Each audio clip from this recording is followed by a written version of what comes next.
Hello friends, কেমন আছে সবাই? আশা করি সবাই ভালো আছে। আমরা অনেক ভালো আছি।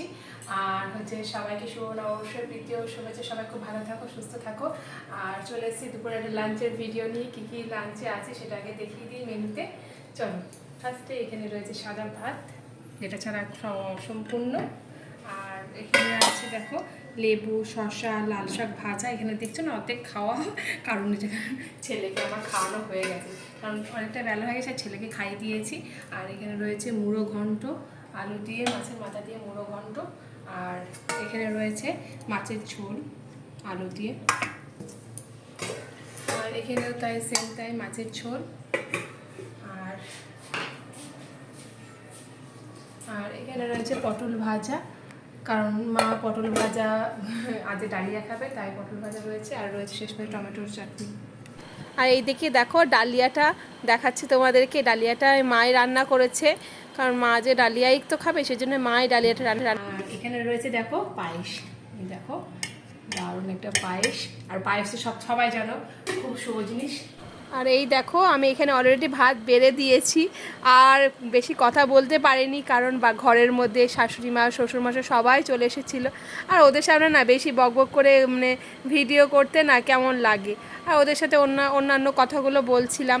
আর এই দেখো এখানে ভাত আমি বেড়েও দিয়েছি, একটা বরের জন্য, একটা শ্বশুরমশাইয়ের জন্য ভাত বেড়ে দিয়েছি। শসা, লেবু, শাকও দিয়ে দিয়েছি। আর ছেলেকে তো আগেই খাইয়ে দিয়েছি, কারণ সকালবেলা থেকে ও কিছু খায়নি, তো সেরকম কিছু খায়নি, শুধু ফল টলই খেয়েছিল। আর সেই জন্য ওকে আগেই খাইয়ে দিয়েছি, কারণ 3টে বেজে গেছিলো যখন সবাই খাচ্ছিল। আর ওদের ভাত বেড়ে দিয়েই তারপরে আমি ভাত বেড়ে নিয়েছিলাম। আর এইদিকে শ্বশুরমশাই একটু কাসন দিয়ে নিচ্ছে, কারণ শাকের সাথে কাসন খেতে ভালোবাসে ওরা, আমার আবার ভালো লাগে না। আর সোনালি বলে একজন আমার সাবস্ক্রাইবার, আমার বন্ধু বলেছিল যে দিদি আমার নামটা নেওয়ার জন্য। সোনালি দেখো ভিডিওতে আমি তোমার নামটা নিয়েছি, তুমি যদি ভিডিওটা দেখে থাকো তাহলে লাইক করো আর আমাকে কমেন্ট করে বলো তোমার নামটা আমি নিলাম। তুমি অনেকবার বলেছো দিদি আমার নামটা নিও, তাই এই ভিডিওতে তোমার নামটা নিলাম।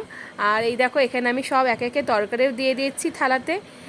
আজকাল বেশি কিছু করলাম না, বাটিতে দিলাম না। আর এদিকে পটল ভাজা দিচ্ছিল মা, কারণ পটলটা মায়ের জন্যই ভেজেছি, কারণ ডালিয়ার সাথে খাবে তো, শুধু ডালিয়া খেতে কেমন লাগে।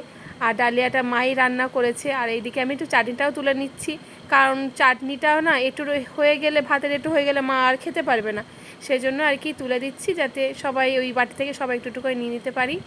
আর এইখানে আমি বরের জন্য মাছের ঝোলটা দিয়ে দিচ্ছি, কারণ ও বললো মাছের ঝোলটা আমাকে দিয়ে তারপরে তুমি খেতে বসে যাও, সেই জন্য ওকে আর কি মাছের ঝোলটা দিয়ে দিচ্ছি। আর শ্বশুরমশাইকে দেবো, আমি নিয়ে শ্বশুরমশাইকে দিয়ে দেবো। আর এইভাবেই আর কি সবাই আজকে দুপুরে খাওয়া দাওয়াটা চললো। আর সবাইকে শুভ নববর্ষ। সবাই কী কী রান্নাবান্না করলে একটু কমেন্ট করে জানিও। আর আমার ভিডিওটা ভালো লাগলে সবাই লাইক, শেয়ার, সাবস্ক্রাইব করে দিও। আর চলো আমরা খেয়ে নিই। দেখতে পাচ্ছ আমি বলছি, ওদের সামনে তো কথা বলতে পারছি না। চলো আমরা খেয়ে নিই, চলো, ওকে, টাটা।